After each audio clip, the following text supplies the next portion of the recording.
Let's talk counterfeiting United States bills. Now, this is an incredibly difficult thing to do because even if you put this on a scanner, try to scan it, it will not scan. The software will block you. If you take a bill from the internet, import it into Photoshop, Photoshop blocks you.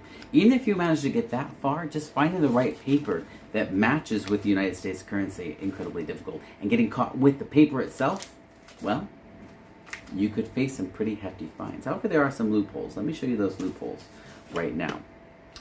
First loophole is if you miniaturize everything. In other words, if you make that just a little bit smaller, well, no one can accuse you of trying to print a bill that looks like, a bill of the full-size nature. Full-size nature? That's not a word.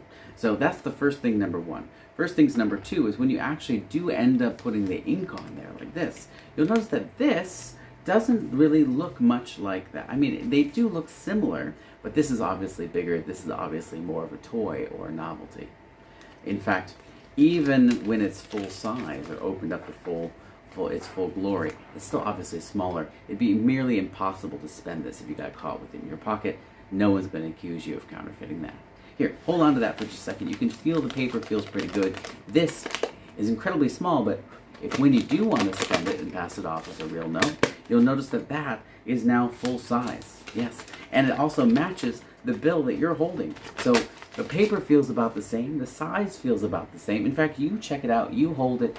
That is a very spendable $1 bill. Although I guess, why do we use $1? We should have used something bigger. Don't do it with $1 if you do this. Be smart about it. Why do we use $1?